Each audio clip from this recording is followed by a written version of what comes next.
श्री त्रिपुरसुन्दरी शतनामस्तोत्रम्। श्रीदेव्युवाच महात्रिपुरसुन्दर्याः शतनामानि साम्प्रतम् कथ्यन्तां मे दयानाथ यद्यप्यस्ति तदा मयि। श्रीतामस उवाच शृणु चार्वङ्गि वक्ष्यामि सावधानावधारय। यन्नोक्तं सर्वतन्त्रेषु अधुना निगदामि ते। महामाया महादेवी मेनका मेघगर्जिनी मोहिनी हरिणाक्षी च हारिणी हरवल्लभा। हरिपूज्या हराराध्या हेरा हेमवती हरा। हेमरूपा च हेमा च हेमाभरणभूषिता।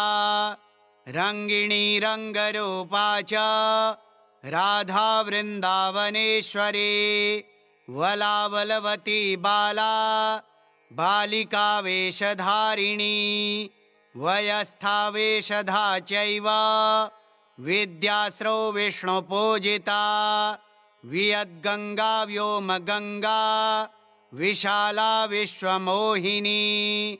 रङ्गिणी रङ्गणीया च रणभूमिकतालया। पूता पवित्रा परमा परा पुण्या विभूषणा। पुण्यनाम्नी पापहन्त्री पापारिः पापनाशिनी। पुण्यदा पुण्यकीर्तिश्च पुण्यश्लोका च पावनी। रूपमाला रूपवती रसावेशपरिच्छदा। रक्षणी रक्षणीया च रुक्ममाला विभूषणा। रसरूपा रसोल्लासा रसानघपरिच्छदा। रम्भा रामा च रम्या च रमणी रामपूजिता। सौभाग्या सुवशा साध्वी सत्या सत्यस्वरूपिणी। त्रिगुणा त्रिगुणाराध्या त्रिवेदी त्रिगुणेश्वरी। त्रिमूर्तिस्त्रिदशाराध्या त्रयी त्रिदिवसुन्दरी। सुखदा सुमुखी शुभ्रुः सुवेशौ वेशधारिणी। आनन्दानन्दिनी नन्दा परमानन्दरूपिणी। ईश्वरी ईश्वराराध्या रक्तपद्मसमप्रभा। राकारम्या रक्तदेहा रमणी ब्रह्ममोहिनी। योगिनीनां स्वरूपा च ब्रह्माण्डजननी परा। नामाक्षरा समुद्धृत्य दशनाम इतीरितं। छन्दोस्य च प्रवच्यामि शृणु पार्वती सारदे। दशधा मन्त्रमुच्चार्य ततश्छन्दः पठेत् सुधीः। ततः स्तोत्रं पठित्वा तु सर्वसिद्धीश्वरः कलौ। भवत्येव न सन्देहः त्रिसन्ध्यं कमलेक्षणे। लक्ष्यावर्तनमात्रेण अष्टैश्वर्यमयो भवेत्। मद्यं च मैथुनं भद्रे परयोनौ परित्यजेत्। परयोनौ महेशानि रेतः पातान्मद्यपानात् सिद्धिहानिः पदे पदे। श्रीदेव्युवाच महात्रिपुरसुन्दर्याः शतनामानि साम्प्रतम् कथ्यन्तां मे दयानाथ यद्यप्यस्ति तदा मयि। श्रीतामस उवाच शृणु चार्वङ्गि वक्ष्यामि सावधानावधारय। यन्नोक्तं सर्वतन्त्रेषु अधुना निगदामि ते। महामाया महादेवी मेनका मेघगर्जिनी मोहिनी हरिणाक्षी च हारिणी हरवल्लभा। हरिपूज्या हराराध्या हेरा हेमवती हरा। हेमरूपा च हेमा च हेमाभरणभूषिता। रङ्गिणी रङ्गरूपा च राधा वृन्दावनेश्वरी वलावलवती बाला बालिका वेशधारिणी वयस्था वेशधा चैव विद्यास्रो विष्णुपूजिता वियद्गङ्गा व्योमगङ्गा विशाला विश्वमोहिनी रङ्गिणी रङ्गणीया च रणभूमिकतालया पूता पवित्रा परमा परा पुण्या विभूषणा पुण्यनाम्नी पापहन्त्री पापारिः पापनाशिनी पुण्यदा पुण्यकीर्तिश्च पुण्यश्लोका च पावनी रूपमाला रूपवती रसावेशपरिच्छदा रक्षणी रक्षणीया च रुक्ममाला विभूषणा रसरूपा रसोल्लासा रसानघपरिच्छदा रम्भा रामा च रम्या च रमणी रामपूजिता सौभाग्या सुवशा साध्वी सत्या सत्यस्वरूपिणी त्रिगुणा त्रिगुणाराध्या त्रिवेदी त्रिगुणेश्वरी त्रिमूर्तिस्त्रिदशाराध्या त्रयी त्रिदिवसुन्दरी सुखदा सुमुखी शुभ्रुः सुवेशौ वेशधारिणी आनन्दानन्दिनी नन्दा परमानन्दरूपिणी ईश्वरी ईश्वराराध्या रक्तपद्मसमप्रभा राकारम्या रक्तदेहा रमणी ब्रह्ममोहिनी योगिनीनां स्वरूपा च ब्रह्माण्डजननी परा नामाक्षरा समुद्धृत्य दशनाम इतीरितं छन्दोस्य च प्रवच्यामि शृणु पार्वती सारदे दशधा मन्त्रमुच्चार्य ततश्छन्दः पठेत् सुधीः ततः स्तोत्रं पठित्वा तु सर्वसिद्धीश्वरः कलौ भवत्येव न सन्देहः त्रिसन्ध्यं कमलेक्षणे लक्ष्यावर्तनमात्रेण अष्टैश्वर्यमयो भवेत् मद्यं च मैथुनं भद्रे परयोनौ परित्यजेत् परयोनौ महेशानि रेतः पातान्मद्यपानात् सिद्धिहानिः पदे पदे। श्रीदेव्युवाच महात्रिपुरसुन्दर्याः शतनामानि साम्प्रतं कथ्यन्तां मे दयानाथ यद्यप्यस्ति तदा मयि। श्रीतामस उवाच शृणु चार्वङ्गि वक्ष्यामि सावधानावधारय यन्नोक्तं सर्वतन्त्रेषु अधुना निगदामि ते। महामाया महादेवी मेनका मेघगर्जिनी मोहिनी हरिणाक्षी च हारिणी हरवल्लभा हरिपूज्या हराराध्या हेरा हेमवती हरा हेमरूपा च हेमा च हेमाभरणभूषिता रङ्गिणी रङ्गरूपा च राधा वृन्दावनेश्वरी वलावलवती बाला बालिका वेशधारिणी वयस्था वेशधा चैव विद्यास्रो विष्णुपूजिता वियद्गङ्गा व्योमगङ्गा विशाला विश्वमोहिनी रङ्गिणी रङ्गणीया च रणभूमिकतालया पूता पवित्रा परमा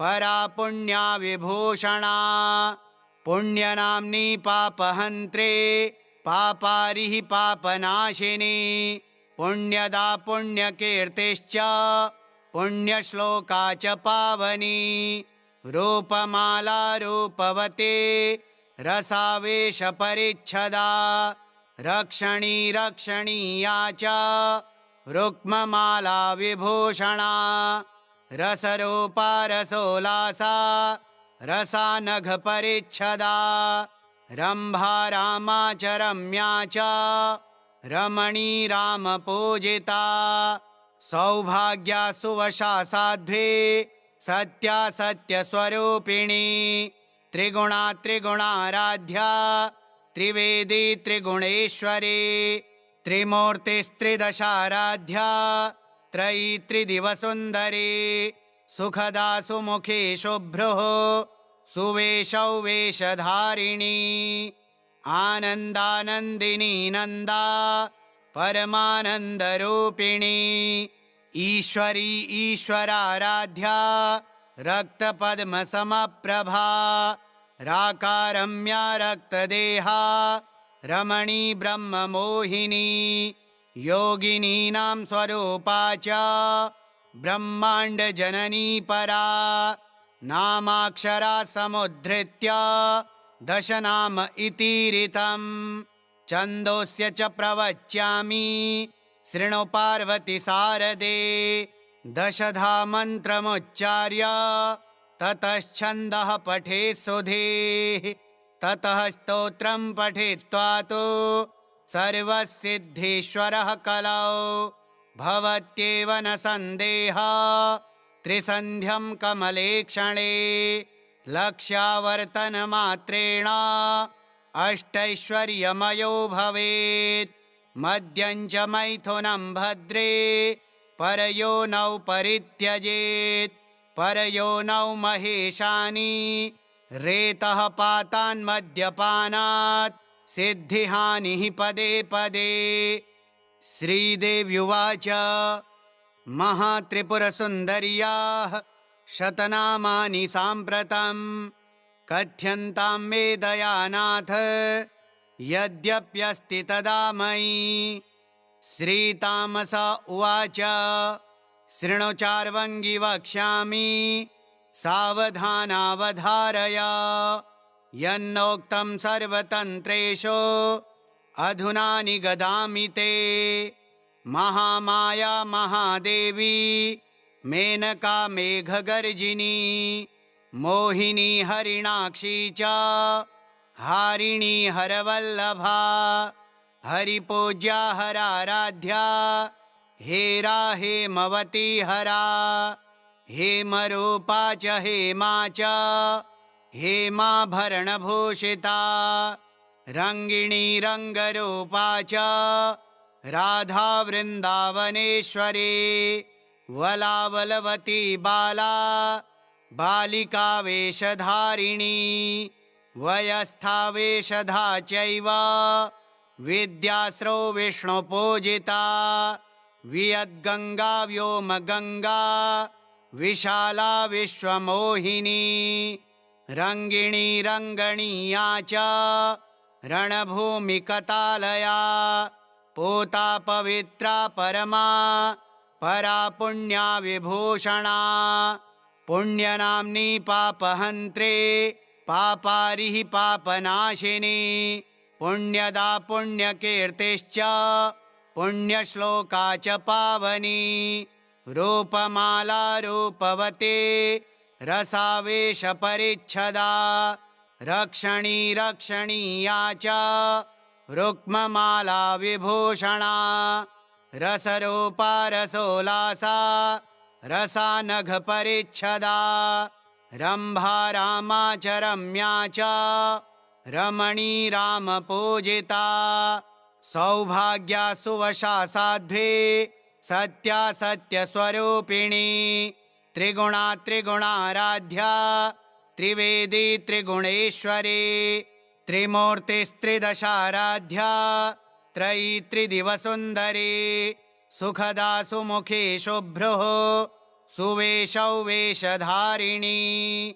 आनन्दानन्दिनी नन्दा परमानन्दरूपिणी ईश्वरी ईश्वराराध्या रक्तपद्मसमप्रभा राकारम्या रक्तदेहा रमणी ब्रह्ममोहिनी योगिनीनां स्वरूपा च ब्रह्माण्डजननी परा नामाक्षरा समुद्धृत्य दशनाम इतीरितं छन्दोस्य च प्रवच्यामि शृणु पार्वती सारदे दशधा मन्त्रमुच्चार्य ततश्छन्दः पठेत् सुधीः ततः स्तोत्रं पठित्वा तु सर्वसिद्धीश्वरः कलौ भवत्येव न सन्देहः त्रिसन्ध्यं कमलेक्षणे लक्ष्यावर्तनमात्रेण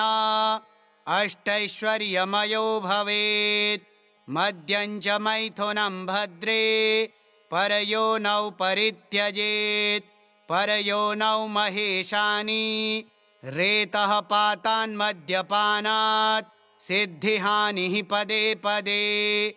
श्रीदेव्युवाच महात्रिपुरसुन्दर्याः शतनामानि साम्प्रतं कथ्यन्तां मे दयानाथ यद्यप्यस्ति तदा मयि।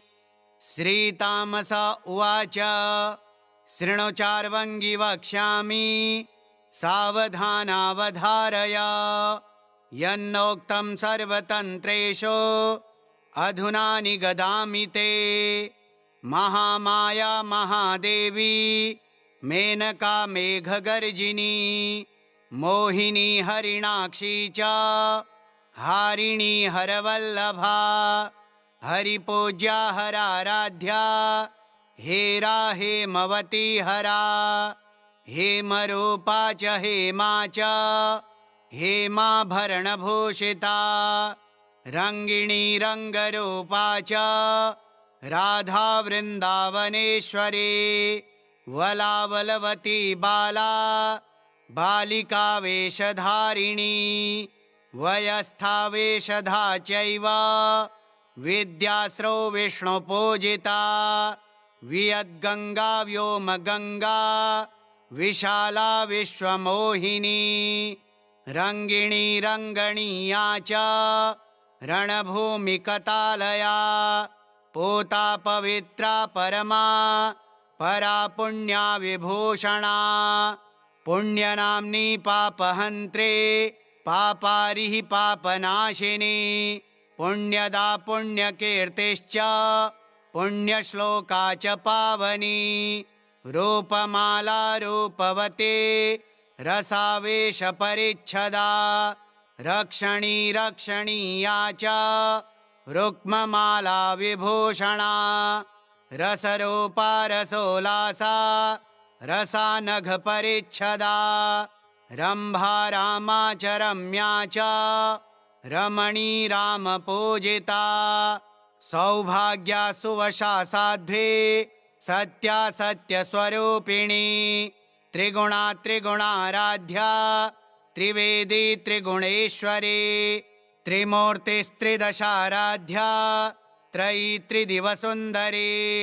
सुखदा सुमुखी शुभ्रुः सुवेशौ वेशधारिणी आनन्दानन्दिनी नन्दा परमानन्दरूपिणी ईश्वरी ईश्वराराध्या रक्तपद्मसमप्रभा राकारम्या रक्तदेहा रमणी ब्रह्ममोहिनी योगिनीनां स्वरूपा च ब्रह्माण्डजननी परा नामाक्षरा समुद्धृत्य दशनाम इतीरितं छन्दोस्य च प्रवच्यामि शृणु पार्वती सारदे दशधा मन्त्रमुच्चार्य ततश्छन्दः पठेत् सुधीः ततः स्तोत्रं पठित्वा तु सर्वसिद्धीश्वरः कलौ भवत्येव न सन्देहः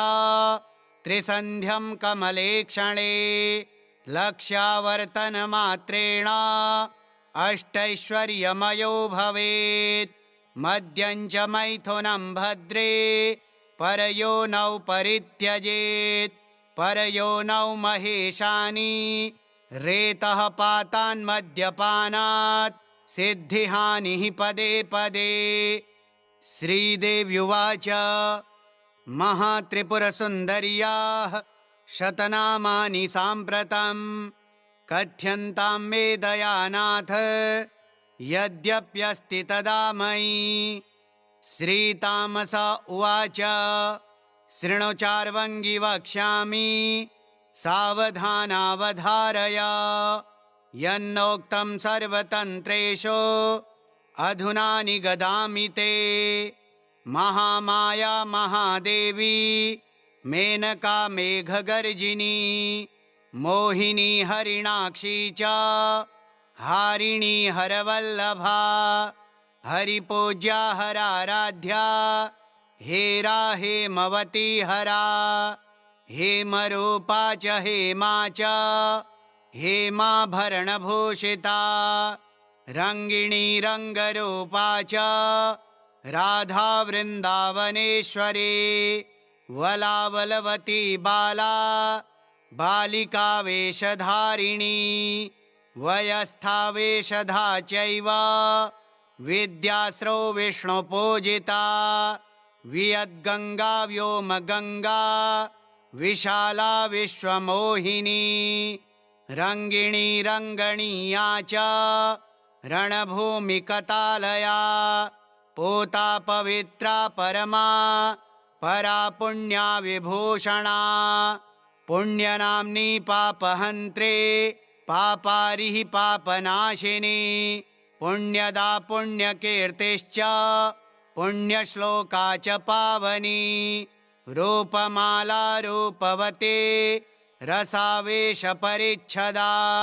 रक्षणी रक्षणीया च रुक्ममाला विभूषणा। रसरूपा रसोल्लासा रसानघपरिच्छदा। रम्भा रामा च रम्या च रमणी रामपूजिता। सौभाग्या सुवशा साध्वी सत्या सत्यस्वरूपिणी।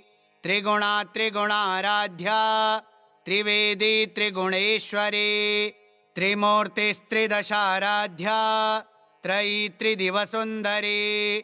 सुखदा सुमुखी शुभ्रुः सुवेशौ वेशधारिणी। आनन्दानन्दिनी नन्दा परमानन्दरूपिणी। ईश्वरी ईश्वराराध्या रक्तपद्मसमप्रभा। राकारम्या रक्तदेहा रमणी ब्रह्ममोहिनी। योगिनीनां स्वरूपा च ब्रह्माण्डजननी परा। नामाक्षरा समुद्धृत्य दशनाम इतीरितं। छन्दोस्य च प्रवच्यामि शृणु पार्वती सारदे। दशधा मन्त्रमुच्चार्य ततश्छन्दः पठेत् सुधीः। ततः स्तोत्रं पठित्वा तु सर्वसिद्धीश्वरः कलौ। भवत्येव न सन्देहः त्रिसन्ध्यं कमलेक्षणे। लक्ष्यावर्तनमात्रेण अष्टैश्वर्यमयो भवेत्। मद्यं च मैथुनं भद्रे परयोनौ परित्यजेत्।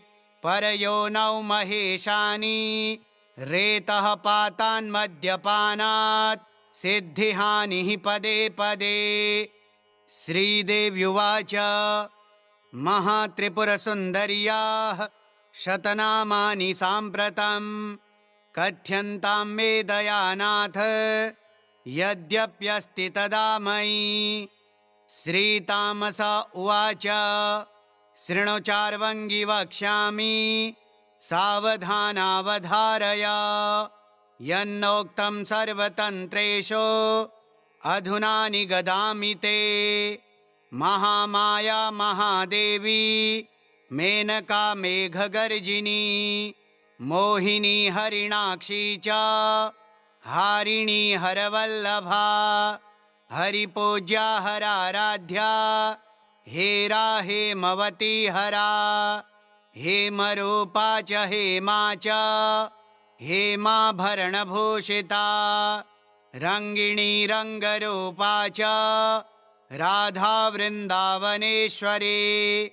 वलावलवती बाला बालिका वेशधारिणी।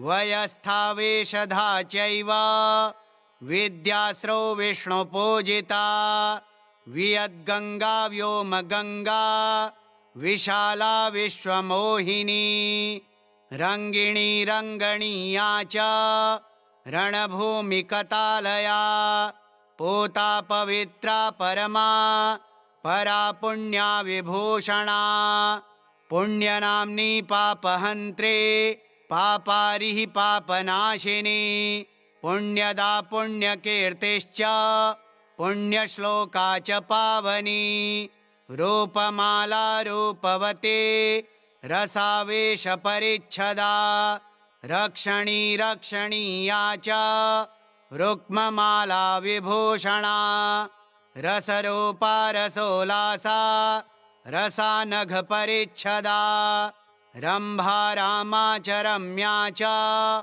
रमणी रामपूजिता सौभाग्या सुवशा साध्वी सत्या सत्यस्वरूपिणी त्रिगुणा त्रिगुणाराध्या त्रिवेदी त्रिगुणेश्वरी त्रिमूर्तिस्त्रिदशाराध्या त्रयी त्रिदिवसुन्दरी सुखदा सुमुखी शुभ्रुः सुवेशौ वेशधारिणी आनन्दानन्दिनी नन्दा परमानन्दरूपिणी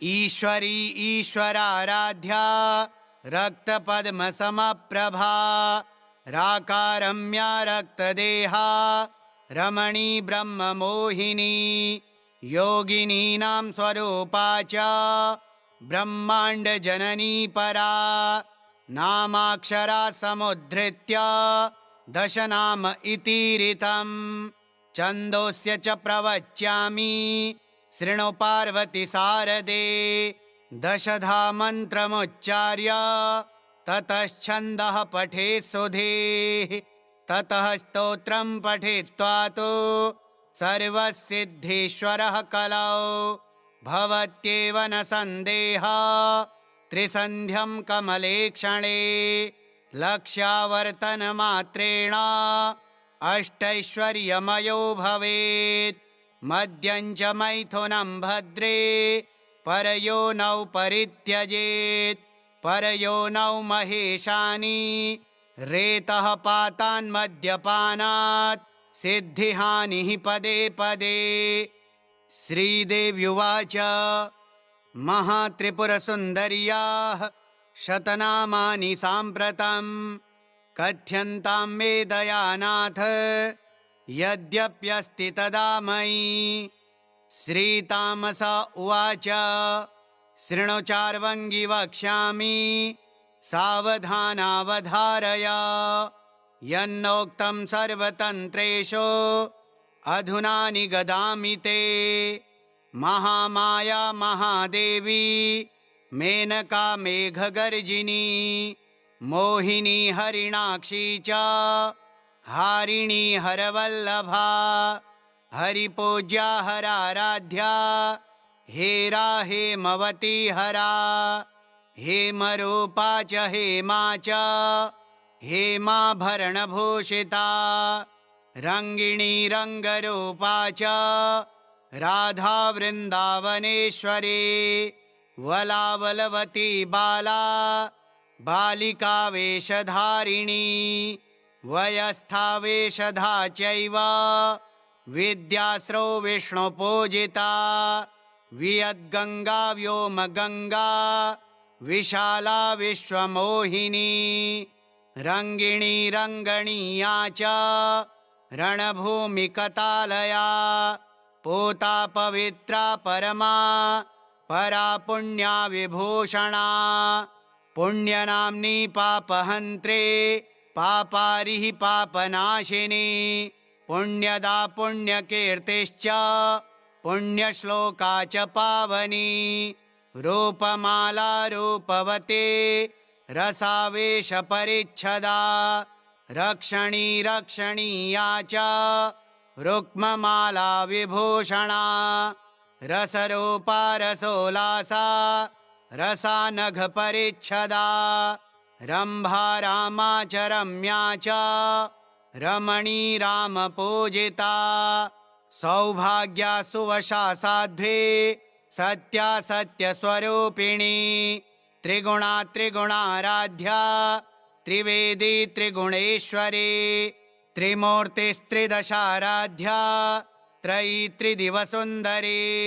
सुखदा सुमुखी शुभ्रुः सुवेशौ वेशधारिणी आनन्दानन्दिनी नन्दा परमानन्दरूपिणी ईश्वरी ईश्वराराध्या रक्तपद्मसमप्रभा राकारम्या रक्तदेहा रमणी ब्रह्ममोहिनी योगिनीनां स्वरूपा च ब्रह्माण्डजननी परा नामाक्षरा समुद्धृत्य दशनाम इतीरितम् छन्दोस्य च प्रवच्यामि शृणु पार्वती सारदे दशधा मन्त्रमुच्चार्य ततश्छन्दः पठेत् सुधीः ततः स्तोत्रं पठित्वा तु सर्वसिद्धीश्वरः कलौ भवत्येव न सन्देहः